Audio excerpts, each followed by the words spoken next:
Hello and good evening, everyone. My name is Tamar Weiner. I wanted to welcome everyone who's joining us tonight to our live interview series. I am the co-founder of Women Who Lift Israel. We are an amazing Facebook community for women only, dedicated to empowering women through strength training.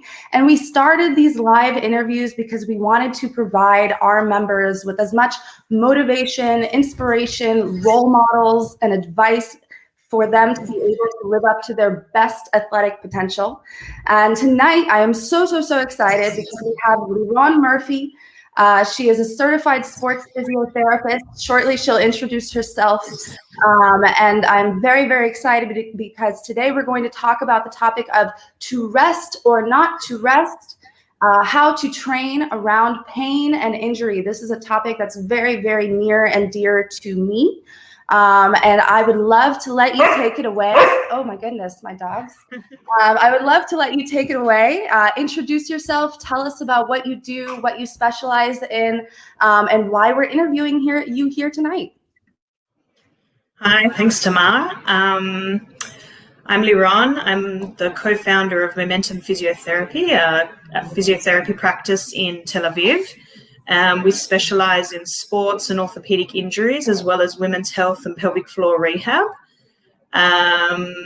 So a lot of my day-to-day work is around sports injuries and getting people back to whatever sport it is, pain-free and stronger, hopefully, than they were before they came to us, to also just help reduce the risk of future injury as well. Yeah. Amazing. And so when did you first become interested in weightlifting? Because I know that aside from being a certified sports physiotherapist and the owner of Momentum Physiotherapy, you also are very enthusiastic about strength training and weightlifting. Yep, so I'm definitely a bit of a CrossFitter at heart, although Corona's definitely interrupted that, I think, like most people, I guess. I probably started weightlifting maybe 5 years ago, actually through a colleague and a friend. She kind of got me into the idea. And yeah, since then I was kind of hooked and I started sort of with a trainer, and then I kind of went into the CrossFit world and sort of, yeah, now I kind of think I'll never sort of leave it because changed my whole perspective on how I want to exercise and keep fit. So saw the effects on myself. I see the effects on other people as well, my patients, incorporating that into rehabilitation. I think it's pretty crucial. So, yeah. Absolutely. And I love that answer because something I love about you is that you practice what you preach. And I think that is very important for a healthcare professional, especially not just to take care of themselves, but to understand their patients and clients from their standpoint. And so I think that is a very noble answer. So then let's talk to rest or not to rest. Let's talk injury recovery. We're going to talk about a lot of different topics. For anyone who is watching, I want to encourage you guys, if you have any questions, write them down now. We've got a certified sports physiotherapist with us. You don't get an hour like this every day. So if you have any questions, please feel free to comment them down below. We're going to go through what we've prepared tonight. And our first question for to rest or not to rest is, let's talk generally. Most of the women in our group are weightlifters. Of course, we have a wide variety of members, but a large majority of them are strength trainers, weightlifters, even power lifters. What advice do you have generally to prevent injury before we get into all the little details? I think sort of some basic logic is sort of training smart, listening to your body. If you feel pain, don't sort of push through it. If you feel like your technique is changing or sort of worsening because you've increased the load or because of fatigue, then that's a sign that you should sort of slow down or have a rest or incorporate a bit more recovery or lower the weight even though that's sometimes less fun to do. I also recommend training with good range of motion. It just makes your training more effective. Rather than doing a small squat, work on trying to get a good squat depth, because it just makes your joints work more efficiently in a greater range of motion, so they're more resilient. And also, I wouldn't say don't progress a million things at once. That's something that we also see is just sort of, if you're adding a progression in or increasing a weight, don't sort of increase everything across the board at one time, sort of ease into it. And maybe the last thing, don't neglect some good old accessory work, depending on, your personal weaknesses or areas that you kind of need to work on. It can vary quite differently from person to person. That was me trying to be broad. Yeah, I love that. And so then let's talk about the injuries themselves. I mean, as a certified sports physiotherapist, you get clients every day with various different types of injuries. What are the most common injuries that you are seeing, especially now? This is especially relevant with gyms opening up. What kind of injuries are you seeing most commonly? I think we're seeing a lot of, a mix with the current situation at the moment. We're seeing a lot of sedentary sort of injuries, despite people who are active. I think a lot of people's activity and exercise routine has been affected by the situation. So things like back pain and sort of pelvic pain. But also we just see a lot of knee injuries and shoulder injuries. That's probably back, hips and knees are probably the thing we see most. And then, you get your neck pain and everything else. Have you seen any dramatic change in the types of injuries? I'm just curious from, like, let's say before all this, what we term the Corona period began, like a year ago, almost exactly a year ago, and the types of injuries you're seeing today. Is there anything like out of that broad list that you said that you're just like, wow, this is a lot more in 2021? We're seeing a lot more of not necessarily a particular body part, but the cause being, Corona happened, so I stopped going to the gym, so I started running 5 times a week, even though I never really ran before, or started doing sort of high-intensity workout, like HIIT workouts 5 times a week at home off YouTube, and then their knee starts hurt. Like, people sort of making a dramatic change to their exercise routine, and I think because of lack of equipment at home, it tends to be sort of running or HIIT. So people doing like a million squats and jumps and squat jumps and then, burpees, and sort of injuring themselves that way because they're not quite used to that sort of activity load. I see. Very important to maintain your core. I mean, your core is used for everything. And in fact, we discussed this in a video you created, excellent video, which I learned a lot about the core, and explained exactly why it is so important.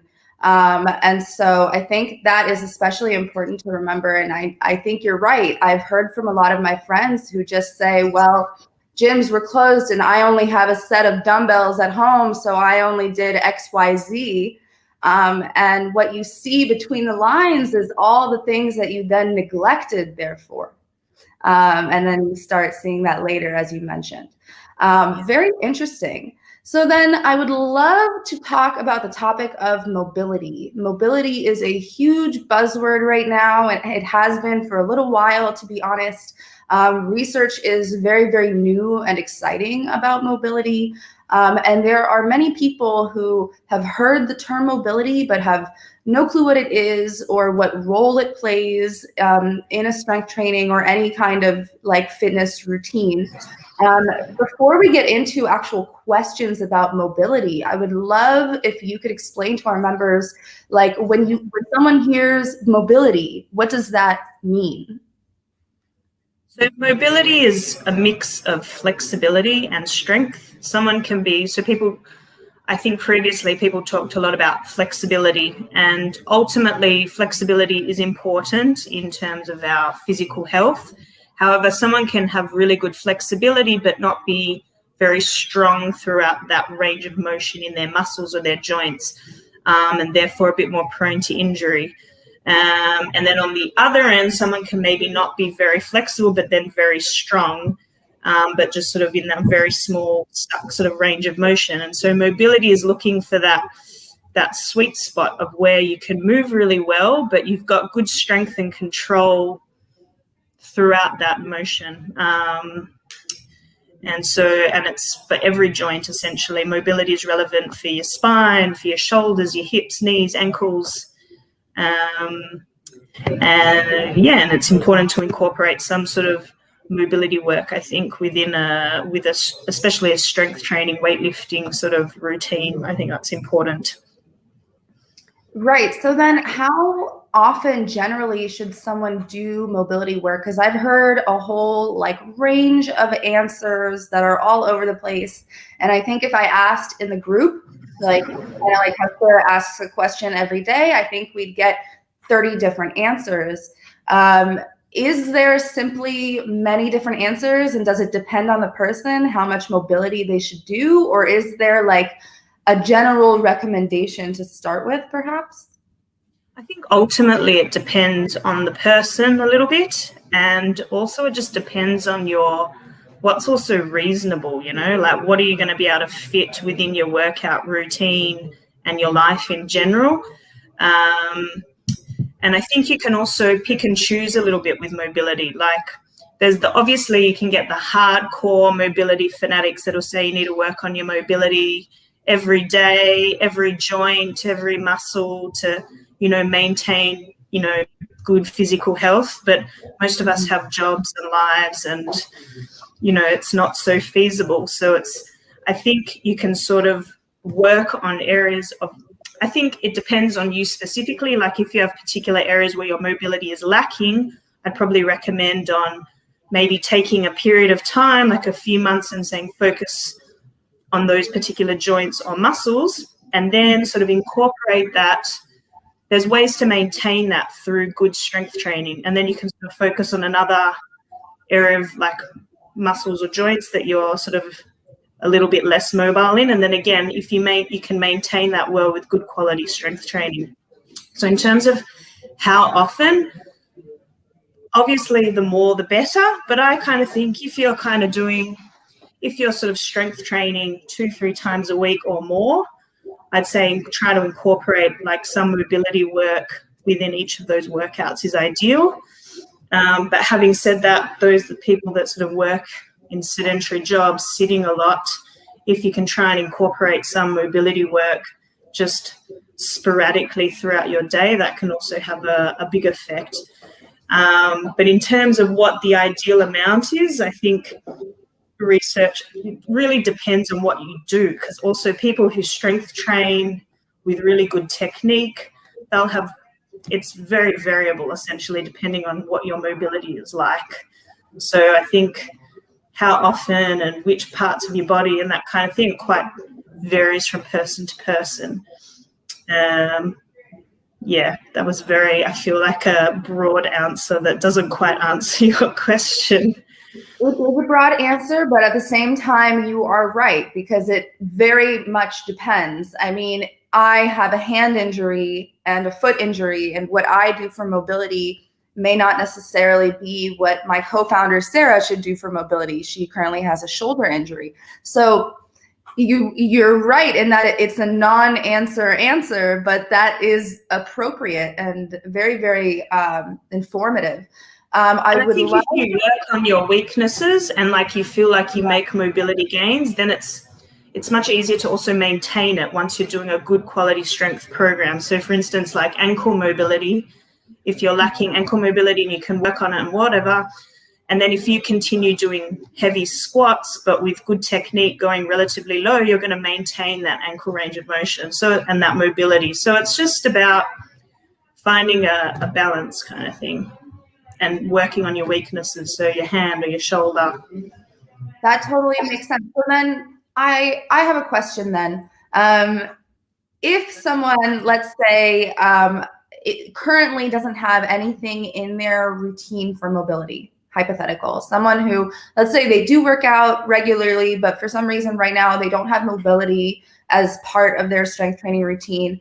I mean, where should they start? Should they start with first getting evaluated by a physiotherapist, or are there resources online, or what is the ideal situation for someone who's never done mobility before? First of all, I think there's a lot of good free resources online, Instagram, a lot of inspiration, hardcore mobility fanatics. However, in terms of identifying your mobility weaknesses, it does help to have someone observe you. So whether it is a physio or a good trainer who's got a good eye, they can help you sort of identify what areas you can work on. But having said that, I think in terms of a mobility routine, you kind of want to cover the major, joints. And there's a lot of mobility work that kind of work many joints at once, like working on a deep squat improves your ankle range, your knee range, your hip range, your back range. Add an overhead lift with that, you're working on your shoulder. So there's a lot of movements that kind of do a lot of things at once. And I'm actually pretty pro those kind of exercises because I know that unfortunately, we do have jobs and other things we have to do other than just working on our mobility every day. So I like those kind of efficient exercises that do lots of things at once. But yeah, just spinal mobility, hip mobility, they're often the ones that in modern life we're kind of limited in from sitting a lot. And then sort of overhead shoulder mobility, I think those are the big ones. And then in terms of the other joints, it's kind of varies person to person and sort of your individual mobility limitations. Amazing answer. We do have a question that is specifically about mobility. I would love to feature it now. So here we have any advice to improve mobility on front squat. This individual says that she cannot hold the bar. She believes her arms lack mobility. So for a front squat position, for anyone who's not familiar, you hold the barbell in a front rack position, meaning that your elbows are in front of you like this. So do you have any advice for this woman who is having arm mobility issues in the front rack position of her front squat? So first of all, most of the time it comes from the shoulders being able to lift, sort of keeping your shoulders high, but it can also be from sort of elbows or wrists, but I'm going to take the assumption that it's probably from the shoulders. A lot of it is there's a lot of sort of warm-up routines you can do, but it could also come from the upper back, that sort of being able to hold the body sort of upright and not compensating with other parts of the body. But I would work a lot on sort of there's a lot of things that can possibly do, but in terms of working on the muscles sort of that connect from the shoulder blade into the upper arm. So looking at sort of this, hang on, I'm trying to see this kind of mobility. It's actually a mobility exercise that I probably need to work on a little bit more as well. But yeah, working on this kind of movement can actually help open up the shoulders a little bit. And also having either a broomstick or a barbell on your shoulder and practicing sort of these kind of movements to help warm up the shoulders a little bit. And then also any sort of lat stretches, you can kind of have a look on sort of Instagram, Google, to look up those kind of exercises, and that can help with that range of motion. But one thing I'd be wary of is that if you don't have that range of motion, keep an eye out, look after your wrists as well, that you're not sort of overloading them. Because if you're going heavy, it's a lot of weight to put on your wrist if you're not getting that shoulder range of motion. So I definitely focus a lot on that shoulder positioning and going to the shoulders more.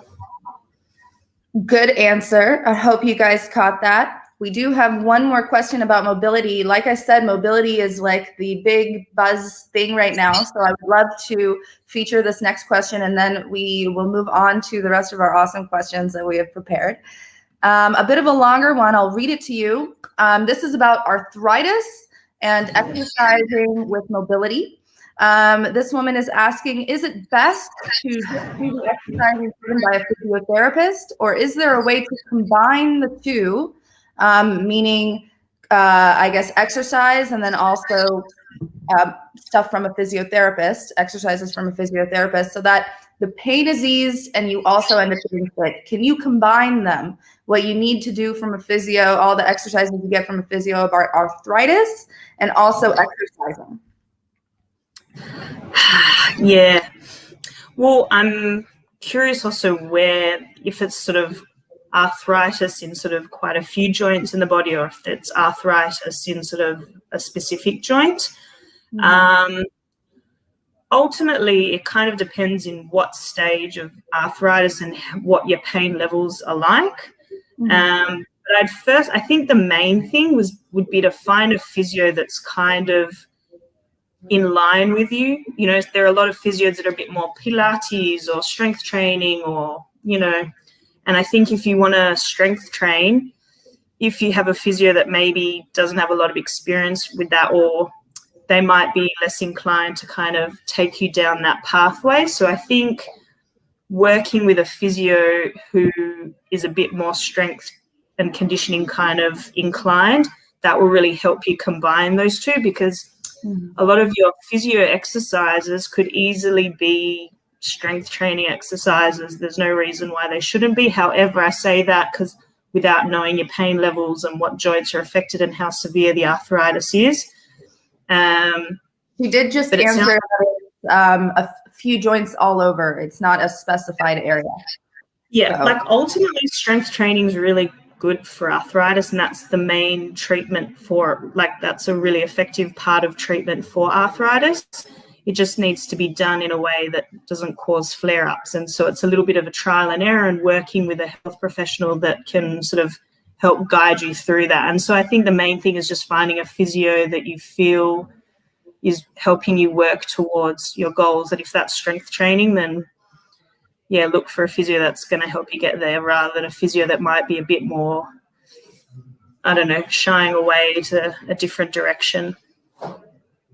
Agreed. And I think that is something that people talk about that a lot with regards to a personal trainer. Like, it's very important that you find a personal trainer that you see eye to eye with, and that you feel comfortable with, and that you have, you know, chemistry with. The same should be said about healthcare professionals. We recently had a post in the group about a woman having, you know, bad experiences with some healthcare professionals. And I think it's really important for us as women to realize, I mean, men as well, of course, but not only do we deserve to be strong and to find what works for us, but we also deserve to find a healthcare professional that can match that and support us. And so I think that is a very, very important answer that is really underestimated. I very much love it.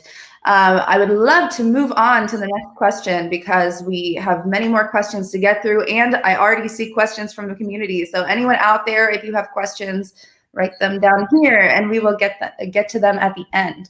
So my next question is, how do you tell between just a sore muscle and an injury? Because I feel like this is like that awareness point that a lot of people miss, and then their injury ends up getting worse. And by the time they get their butt to a physiotherapist, they're in like debilitating pain. So how can you tell? So yeah, the $1 million question, and I actually talked about this with a few of my colleagues because it's a question a lot of people sort of ask us, and it kind of depends on the person, depends on their experience to how I answer it. So in sort of a general sense, I guess ultimately experience plays a really big part. Like, if you're someone that's been working out for a long time, or used to doing sort of, you know, lifting weights or whatever exercise it is that you do, often that experience can kind of help you figure out if this is sort of a new sort of muscle soreness compared to the usual sort of muscle soreness. Which is not so great if you don't have a lot of experience. But then in terms of another thing I'm thinking is also if it's more if an asymmetrical feeling, like if you feel sort of one arm is sort of really feeling the load more than the other, or like leg or whatever, I think sort of, yeah, asymmetrical sort of muscle soreness is also a sign that maybe something is more on like the injury direction. In terms of this is sort of like for a little bit more over a period of time, but if you feel that the pain is sort of, you get sort of general muscle soreness after a workout, but it doesn't sort of get better ever, A, probably means you're not recovering enough, or B, it's a sign that, you know, an injury is sort of happening, that soreness isn't going away completely. But yeah, it's a difficult, for someone who doesn't have that experience of training for a long time and sort of knows their body a bit, it can be a difficult one to sort of figure out. But I think, yeah, if you're not feeling like recovery is giving you that recovery feeling, that's also a sign that you're sort of maybe heading towards injury. Right. And basically, at the end of the day, it's very important to listen to your body. And you know your body better than anybody else does. I mean, you live in it. And so listen to your body, and not only that, be aware of what's going on. And if you at any point feel like something might be off, take a day or two and perhaps consider seeking a healthcare professional to at least get evaluated. But most importantly, listen to your body, I think, at the end of the day, is the motto. And it doesn't mean go rest and lie in bed. You can just train around it. You know, if something's a bit, you know, something's niggling or not feeling good, that's okay. So do maybe, you know, work another exercise where you don't feel that feeling. Like, there's nothing wrong with working around the pain as well. Right. So speaking of, that actually brings me to my next topic, which is something that I am very, very excited to ask you about, because gyms have finally reopened. I think I heard all of Tel Aviv like fangirl scream at the same time when everyone found out. It was the most exciting thing, and I think I saw stampedes of people going to gyms, which is like the thing that makes me the happiest. However, it's only been, I think, like a month or so, and I have already heard of so many people getting injured. And I think the excitement has really gotten to us a little bit. It's very exciting. Also, a lot of people finally have access to equipment that they used to have access to and haven't had access to for a long time. So with all the excitement going on of going back to the gyms after almost a full year of lockdowns, actually exactly a year, what advice do you have from an injury perspective standpoint for getting back to the gym? So yeah, that's definitely an issue. I think a lot of people that, especially that they're used to having, you know, a very consistent gym program, they're used to being able to deadlift and squat and shoulder press sort of nice weights.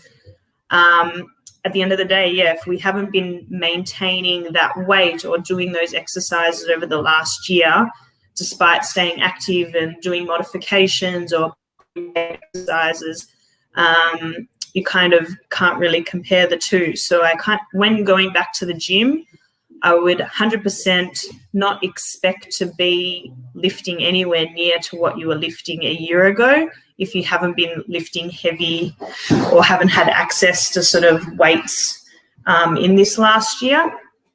And so I'd really sort of lower the expectations down, and I'd start conservatively, because going to a gym, and if you're going through all your lifts, it's going to be a big shock to all of your body and all of your joints, upper limb, lower limb, back, stomach. So I definitely set really sort of almost low standards for the first workouts and just slowly build up from there, because it's a little bit tricky to gauge where your body's at. Again, you've got to reassess what your, you know, 1 RM or whatever sort of, you know, set ranges you're working in.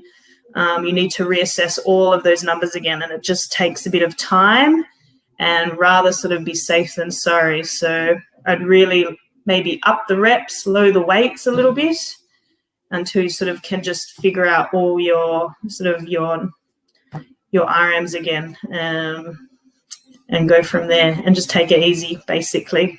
There's no easy way around it. Yes, I do agree. And I think that's very, very important information to get out to people. And of course, if you can ever prevent injury, you obviously should. And so, like you said, increase the reps, decrease the weight perhaps, work from, find your like starting point, work from there. I think that's You're not going to do it in your first gym session. So you just got to work through all the lifts that you were used to doing before and start again. Not start again, but a little bit kind of like starting again. A little bit. You took a few steps back. So then let's say, hypothetically speaking, you do get injured. And I hope nobody out there gets injured. It's the worst thing. I wouldn't wish it on anybody. But let's say someone does get injured and, like we said, they decided that it's not just a sore muscle. It is something that needs some attention. And let's say someone finally makes the decision to go to a physiotherapist. For someone who has never gone to a physiotherapist before, let's say, what can they expect from a physiotherapist, especially, let's say, that first meeting?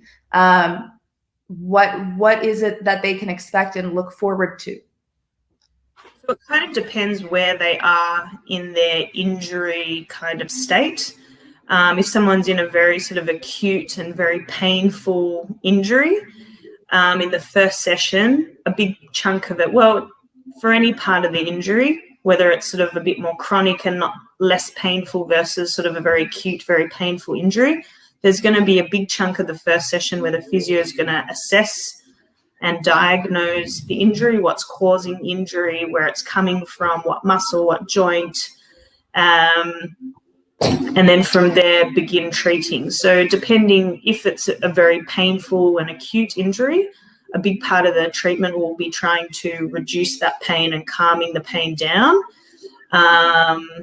And then once the pain's settled, or if you're someone that has an injury but, it's sort of pain that you've kind of been working with, but it's just sort of bugging you in your workouts, then we start looking at sort of what's contributing to that pain. So it could be a movement dysfunction, it could be a mobility issue, it could be a strength issue, and then work on sort of correcting that. So whether it's strengthening some specific muscles, correcting some specific imbalances or mobility, those are often sort of the contributors to injury, and then working to sort of improving that and getting you back to full function. So depending on where you are in your injury stage also kind of determines where treatment sort of starts and also how long it can kind of go for.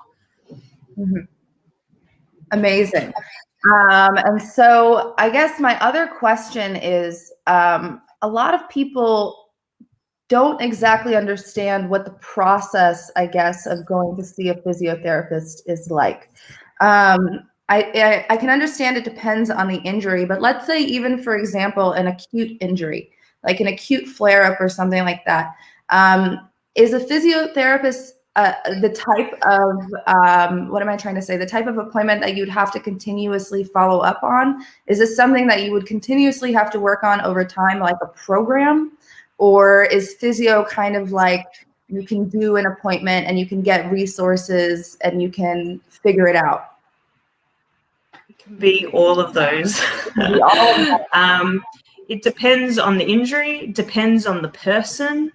It depends on the goals of the person and what kind of, where they want to get back to. Like someone who just kind of wants to get rid of their pain and go back to sitting on the couch.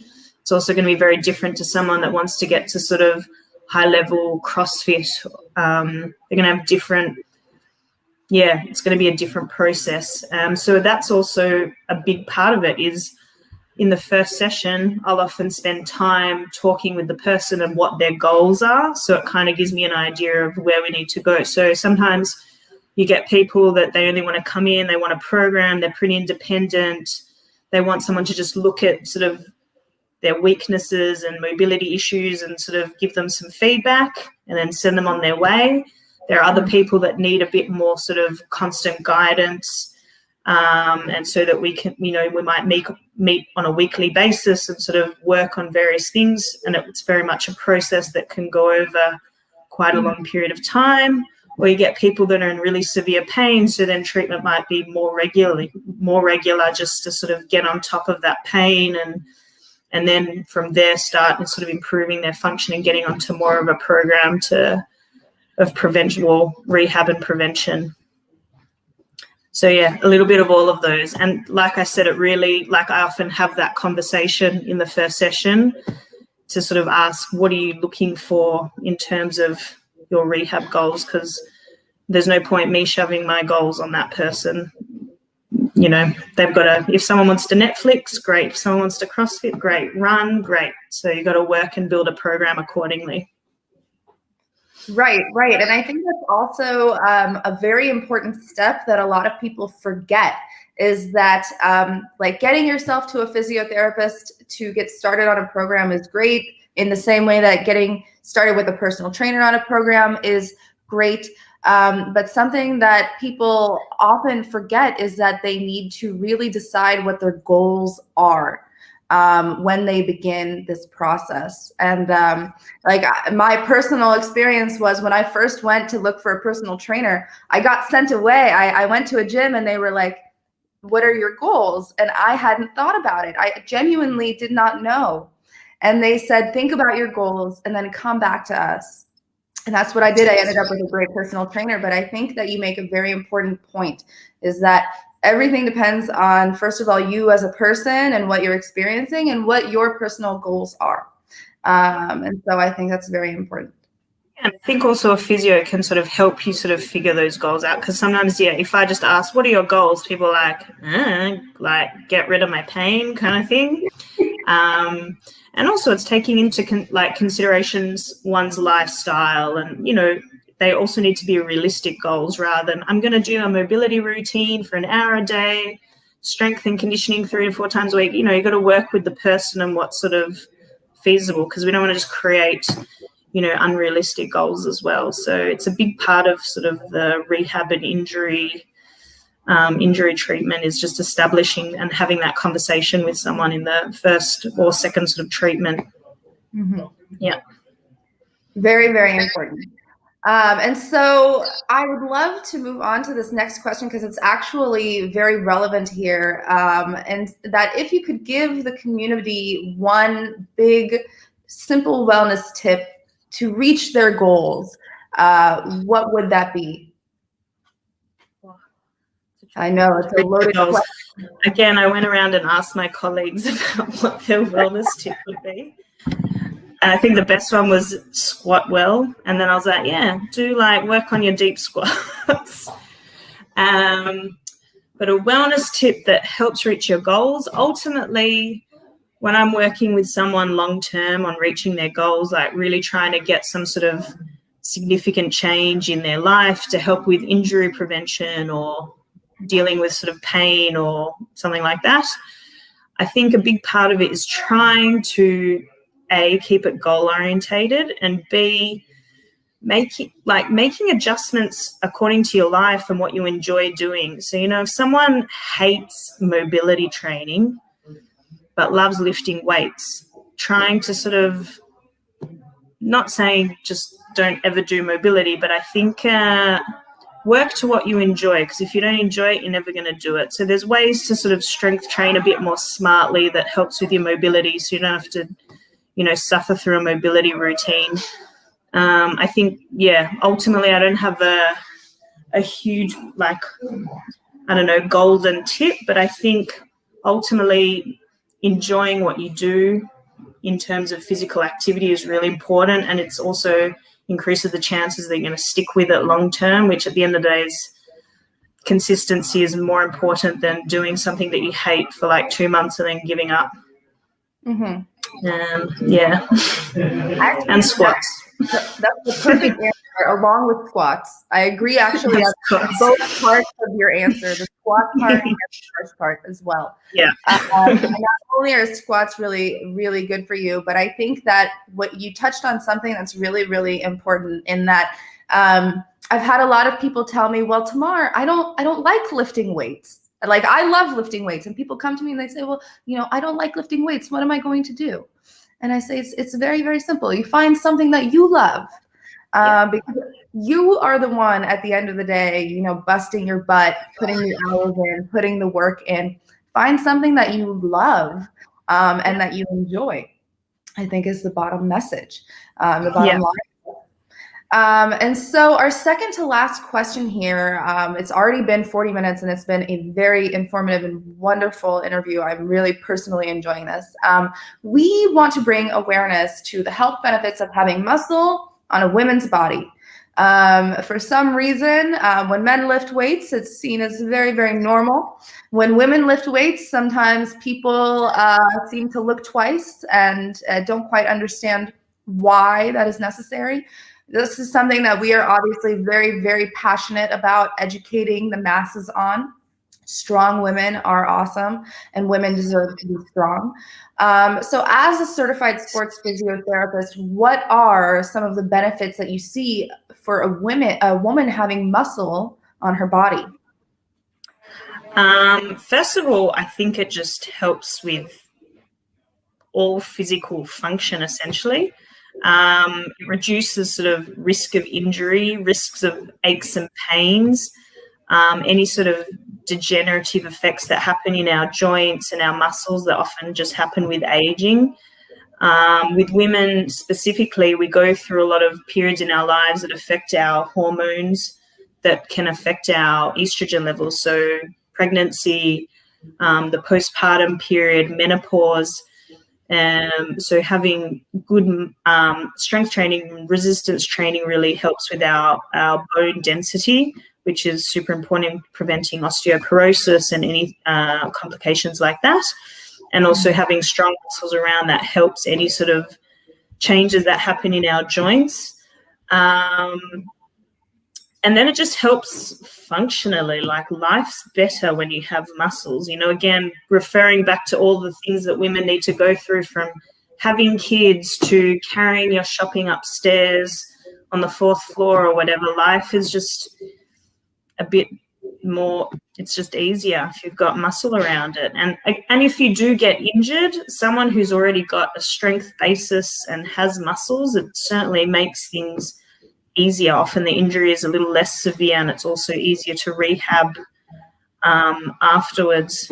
And so especially sort of women having babies as well, you know, if you keep strong throughout that whole process through pregnancy and postpartum, it also really helps with recovery and just living life with less pain, less issues. Yeah. Basically, there's a whole list of reasons. There's an endless list of reasons. And especially specifically to our topic, like you said, it can help prevent injury. Yeah. Or at least injury recovery process a little bit easier to bear with. Sorry, I'm just going to plug my computer in. I just realized I'm getting battery.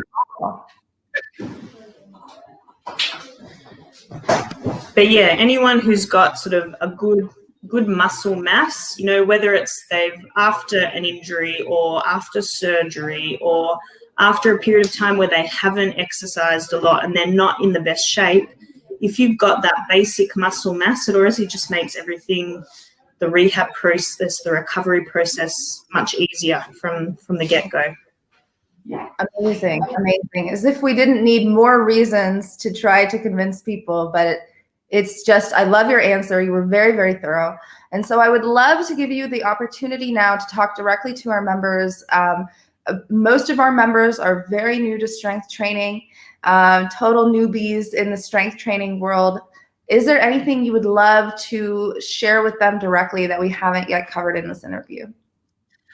I think the main thing that when I get a strength trainer in the clinic for various injury, I think one thing that I'm constantly going back to is going to sort of single limb exercises, which I think strength trainers chronically don't enjoy doing.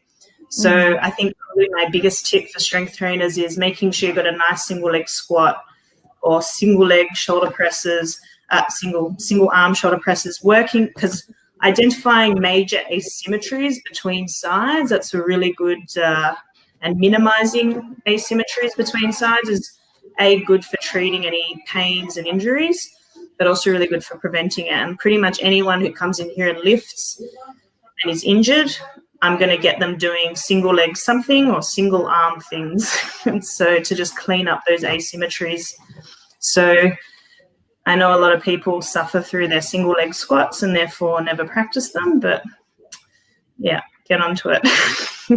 Get onto it, guys. That was an incredible answer. Absolutely loved it, and definitely something that I am going to keep in mind in the future for my personal training. And that was all of our questions, but we do have a few questions ready to go that I would love to ask you. And if anybody out there still has questions that you haven't written yet, if it's up here and not here on my comments, start typing away in the comment box and share your questions with us. So let's see here. One person wrote here, do you think that we are more prone to injuries if we are not sitting in ergonomic positions correctly at our desk? I think this is especially relevant with a lot of people still working at home. What do you have regarding ergonomic positions sitting at your desk correctly? I don't think we're more prone to injury if we're not sitting in an ergonomic position. There's actually not a lot of solid research about ergonomic positions. But I think for people that are working sort of office jobs or sitting in front of the computer many hours a day, the biggest thing for injury prevention is actually doing exercise outside of obviously your work hours. And I'm actually a big advocate of, rather than, you know, spending a lot of money on the perfect ergonomic chair, I'm actually really pro trying to just get a bit of variation throughout your day. So sitting in different chairs around your house if you're working from home, or standing, getting a standing desk, or if you're at home, even, you know, moving your laptop to the kitchen and sort of working from the kitchen bench, sitting on the floor, sitting on your knees, sitting in a deep squat. Even if working in those positions is not feasible, but then taking breaks and moving out of whatever position you've been in for the last few hours, I think is probably more important than what ergonomic position you're sort of sitting in for the rest of the time. Mm-hmm. And we have a similar question. I mean, we kind of already covered this answer, but another question that was submitted is, do you have any advice on how to optimize my sitting position with my laptop? I guess for this question, like, you know, you talked about variation and how that can be a tactic to tackle this. Let's say you do have to sit for hours. I don't know, like my partner, he once had a Zoom meeting for 3 hours, and so sometimes you just don't have a choice. What can you do in those times to prevent back pain and back injury? First thing, you want to have a comfortable chair. Like that's, yeah, it's surprising how many people just don't find the chair they're sitting on very comfortable. So going to a shop and maybe literally sitting on different kinds of chairs and finding one that is comfortable for you. In terms of working from a laptop, you want to have it at a height that, you know, you're not sort of looking down like this, or you're not looking up like this. So with a laptop, it's pretty easy. You can put, like, I don't know, a book underneath to sort of change the height if you need to lift it up a bit higher, so that you're sort of more or less in a neutral position rather than straining in a different position. Mm-hmm. Feet flat on the floor, arms sort of not extended out in front of you, but sort of in a relaxed position, especially, you know, if you're sitting 3 hours on end with your arms sort of extended in front of you typing, that's going to, you know, cause more fatigue in your joints. So generally with ergonomics, it's just about finding a position that's comfortable. But having said that, any position that's comfortable, if you're stuck there for 3 hours, it's not going to be that comfortable. So if you're stuck in a Zoom meeting, I get it. So it's just, you know, if you can do some discrete shoulder circles, try and move around a little bit, change your legs around a little bit, you know, pull one leg up. Like you can't see, but in the time that I've been sitting here, I've probably changed my position about 7 times around with my feet. My foot's up on the chair, back down again, other leg up. So you do what you can. It's about trying to get some variety in your joints, because I'm a physio. I can't sit for more than 5 minutes. You know, I go crazy.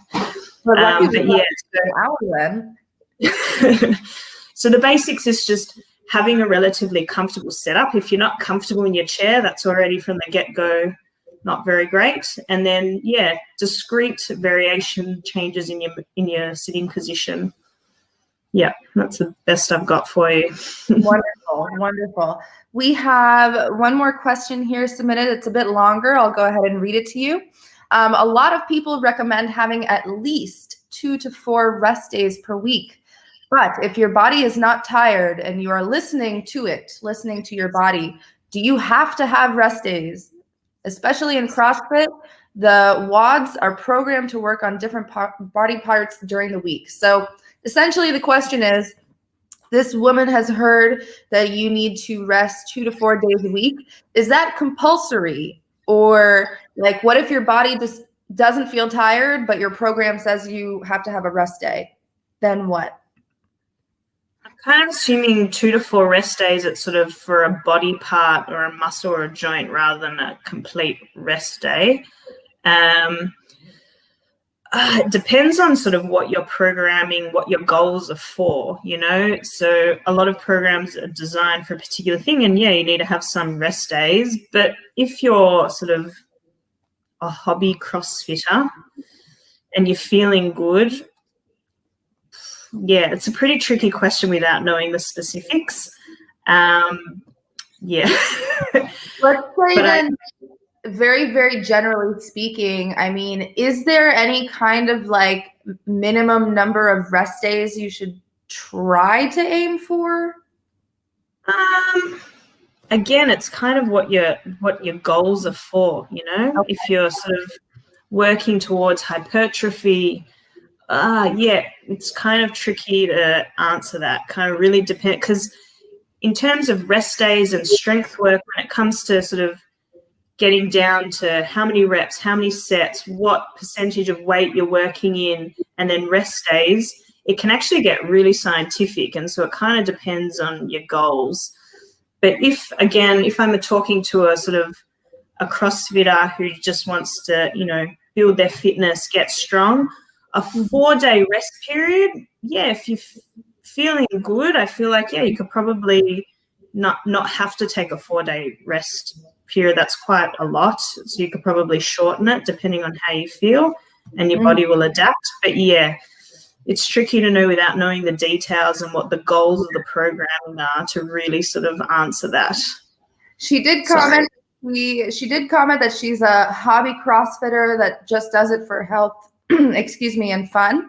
And she essentially then followed up with, can she join a WOD a day? I think most CrossFit, they're kind of up. Their programming is for people to come 6 days a week anyways, because they usually go through a push, a pull, a deadlift, a squat. Like they work through the major lifts.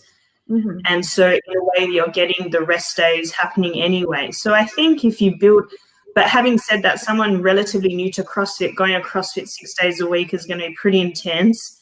And I wouldn't quite recommend it to a new person. But if you've been CrossFitting for a while and you're feeling good, yeah, I think 2 to 4 rest days is quite a lot. You could definitely start trying to increase the amount of times you're doing a WOD. And I think that's fairly reasonable if you're feeling good.